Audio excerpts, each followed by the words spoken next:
están? Soy Alicia Mesa, aquí en Cultura 3.0 por lamula.pe, como todos los lunes. Bueno, hoy tenemos un programa interesante. Estamos con Rafael Sánchez Concha Barrios, historiador de la Universidad Católica, que el 5 de septiembre presenta su libro del régimen hispánico, Estudios sobre la conquista y el orden virreinal peruano. Es un interesante libro que recoge una serie de artículos, de notas de sus investigaciones durante 20 años. Lo ha editado la Universidad San Pablo de Arequipa, que está empezando un fondo editorial con mucha fuerza, porque el libro realmente está muy bien editado, es una muy bonita edición. Y bueno, Rafael, ¿cómo estás? Muy bien, muchas gracias por la invitación.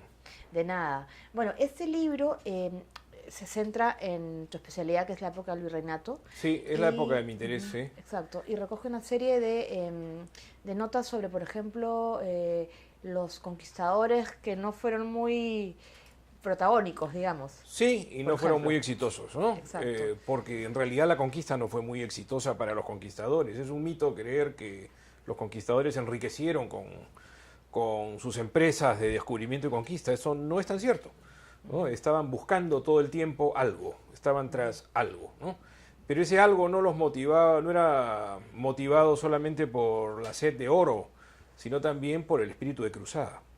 Porque la conquista del Perú es, en cierta medida, la proyección de la reconquista española, ¿no? Eso es muy importante resaltar. La conquista del Perú se emprende como una guerra de cruzadas, en el que hay, por ejemplo, protagonismo o mejor dicho, se nota muy marcadamente el cristianismo militar a través de santos guerreros como el apóstol Santiago o el arcángel San Miguel y la misma Virgen María, ¿no? También. Ahora, esta fue una época donde pues se sentaron las bases de lo que es la sociedad colonial, ¿no? Digamos. Claro, que además repercute hasta el día de hoy en algunas cosas. Claro, la conquista inició la época hispánica, pero durante la época de la conquista no podemos hablar del virreinato, ¿no? El virreinato comienza en 1542 exactamente. Claro que la conquista continúa por otros lados, con ampliaciones menores, con las entradas, pero formalmente el virreinato comienza en 1542 con la promulgación de las llamadas leyes nuevas, cuando se crea formalmente el virreinato del Perú con un primer virrey, que fue un militar llamado Blasco Núñez Vela. Ahora, ¿cómo es la representación mental de la sociedad virreinal? ¿Cómo lo ves Claro, tú? la representación mental es la de un cuerpo humano. Ahora, ustedes dirán, pues, los que nos están viendo, los que nos están escuchando, que es un lugar común. Sí, es un lugar común, efectivamente, pero el contenido varía en el tiempo, ¿no? El contenido de esa representación mental en forma de cuerpo humano es original en el caso virreinal. ¿Por qué? Porque es Estado, es sociedad, empapado de iglesia, es decir, es el Estado, es la sociedad que no se distingue, porque entre Estado y sociedad no hay en el antiguo régimen no hay una separación como la que hacemos hoy, imaginados como un cuerpo humano en el que cada uno de sus miembros cumple una función de acuerdo con una tarea asignada por Dios. Pero un cuerpo yuxtapuesto, el cuerpo de Estado y sociedad, sobre la iglesia. Ahora, si nosotros hablamos de iglesia, pensamos en iglesia visible, ¿no? En jerarquía eclesiástica, en parroquias, en clérigos, en frailes, en monjas. No se refiere a eso. Esa es una dimensión de la iglesia que es la iglesia militante. Sino la iglesia en su conjunto, que es la iglesia militante, que es la del mundo, la iglesia sufriente, que es el purgatorio, y la triunfante, que es el cielo. Ajá. Bueno, claro, en esta cuestión de la iglesia, por ejemplo, en la nota que tú tienes del robo de la Eucaristía Ahí se hace de visible. 1711, claro. Ahí salta la liebre. Digamos, el libro se compone de este tipo de artículos para los que se animen a leerlo. En este caso, Rafael nos narra todo lo que fue este robo, las consecuencias que tuvo y las presiones que habían con esa persona, ¿no?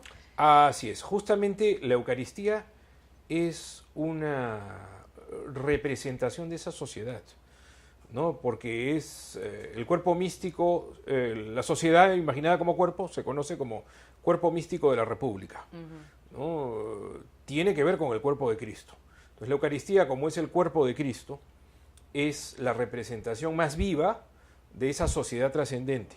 Entonces, el robo, el latrocinio que hubo a fines de enero de 1711 alteró a la sociedad totalmente. Totalmente, nada más se Así robaron es. las hostias, que Se era robaron, lo así es. terrible, ¿no? No más que, digamos, Claro, el ladrón el soporte, ¿no? De lo donde que estaba. quería era robarse el cáliz, ¿no? Exacto, pero lo terrible fue las hostias. No sabía que había 100 hostias consagradas dentro. Exacto. Pero cuando se enteró, Ajá. se alteró, ¿no? Sintió unos remordimientos tan grandes que tuvo que enterrarlas, ¿no? Y las enterró justo frente al convento del Patrocinio, en lo que hoy es la Alameda o el Paseo de los Descalzos. ¿No? Así Exacto. es. Y que fueron descubiertas por un pequeño esclavo, un esclavo quinceañero, que por allí pasaba todos los días a recoger alimentos para su ama, que era pobre de solemnidad.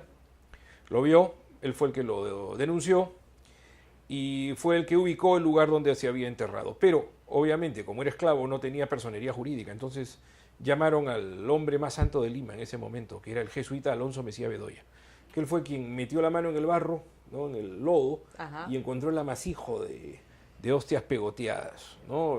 Las descubrió. Y después de eso, la sociedad alterada, la sociedad tan apenada, tan entristecida, cambió de actitud y hubo fiestas. Un jubileo, ¿no? Un Fue jubileo, una cosa exacto. impresionante. Corridas de Y toros, además, fuegos, claro, luminarias. pero el ladrón fue perdonado, ¿no? Finalmente, porque El iba ladrón- a ser sentenciado. el ladrón pero iba a ser le- linchado.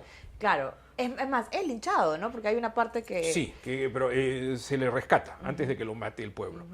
Y claro, la Inquisición tomó manos en el asunto, pero también la audiencia quería procesarlo. Pero el entonces virrey, que era obispo de Quito, Diego Ladrón de Guevara, lo protegió y lo mandó a la Inquisición, porque la Inquisición iba a ser más benigna con él. Y terminó en Chile, Sí, pues... ¿no? Terminó en Chile, en Valdivia. Ahora, esto que tuvo, este hecho histórico, también lo recoge Atanasio Fuentes y Sí, Ricardo Palma. y Ricardo ¿no? Palma, en una tradición, claro. Exacto. Ahora, el barroco también tiene una muy importante presencia en tu libro, ¿no? Sí. Ahora, ¿por qué el barroco? Porque el barroco, que no se puede definir con facilidad, es una emanación de la